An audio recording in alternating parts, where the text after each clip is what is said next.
Hi, I'm Kat, marketer turned brand storyteller. And I'm Candice, educator turned entrepreneur. And you're listening to Not Nice, Clever. As CEOs and leaders, it's your job to always have the answers, but sometimes you need a little help.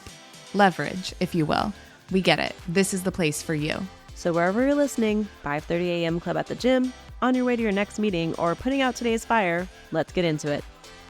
In today's mini episode of Not Nice Clever, we are diving into 4 questions that you can journal on this week. So today is actually Christmas Day, and Kat and I will be celebrating with friends and family. If you celebrate, we hope you are able to spend time with loved ones during this time. And it's also probably a time where you are getting to maybe take a step back from your business, because this end of year and beginning of new year time is a great time to really do that.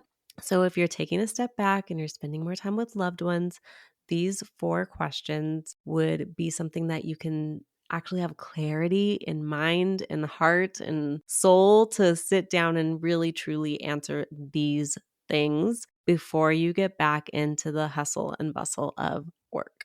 So the first question that, we are really wanting to reflect on this week, it's typically a slower week. People kind of take the time off before the new year, as Candice mentioned. And so we want everybody listening in to first ask the question of not just in your business, but really in your life, right? In your personal life, in your professional life, who do you want to serve and be around?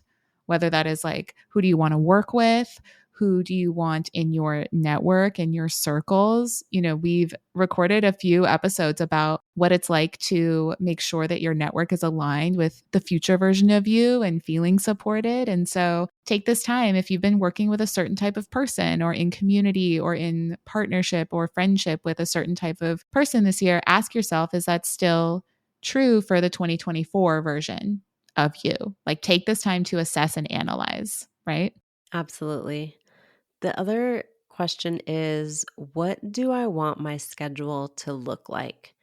Because a lot of times, if you're anything like me, you've probably let people hijack your schedule and you're not protective enough of your own time. So creating healthy boundaries around your schedule, it's something to think about right now before you jump back in it. And so some parameters that I've put on my Calendly is like, I've limited the amount of time that people have the opportunity to book with me, whether it's consultations or client meetings. I'm not just letting them choose like from an 8-hour window anymore. Oh, Now I yeah. have No. time when I let my clients book or when I let people book consultations.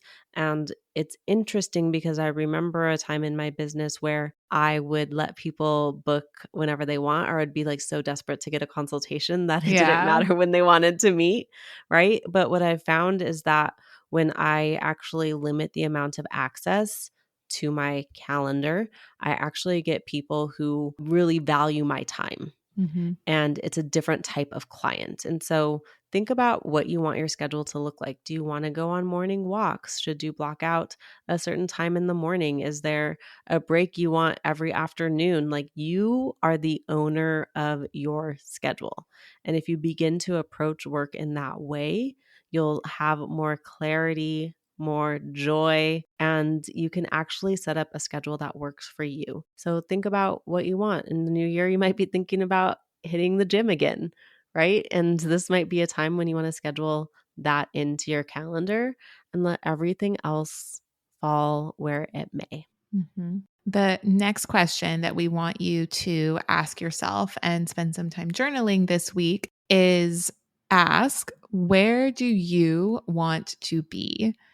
Now, this isn't for Candice and I. You know how much we love traveling. We love just jet setting across the country, speaking everywhere, collaborating everywhere. So it doesn't necessarily just have to be where you want to be in your business, like as far as advancing in your organization or growing your team or just professionally, like investing in yourself and furthering your education. It could also simply be, where are the places that you want to travel? What are the experiences that you want to have? What do you want to immerse yourself in and get lost in? And I can tell you right now, one place that I'm going to be returning to in 2024 is Japan.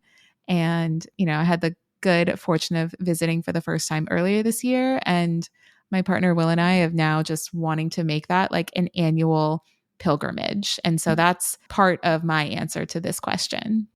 And the fourth question that you should be asking yourself is, how do I want to feel? And this one's really important. You might want to take stock of in 2023, how are you feeling at the end of this year? And is there a different way that you want to feel?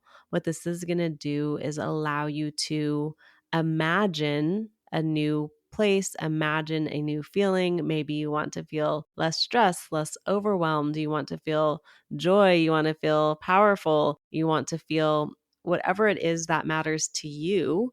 Thinking about how you want to feel is really important because then you can backwards plan how to get there.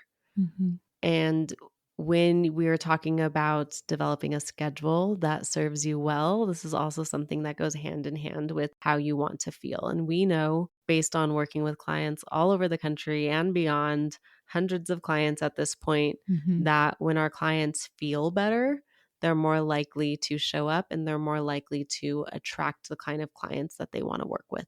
Absolutely. So, we're going to keep this mini just lovely and restful and short for you on this beautiful Christmas day. It is a week until 2024. Please do take the time to reflect and journal on these 4 questions. Savor the slowdown because we will be speeding up before we know it. Thanks for joining us on Not Nice, Clever. Remember to follow Not Nice, Clever wherever you listen to audio. And if you haven't already, drop that 5-star review. Share your takeaways. Tell us your story. We love to hear it. Signing off, your not so nice, but oh so clever besties that mean business. See you soon.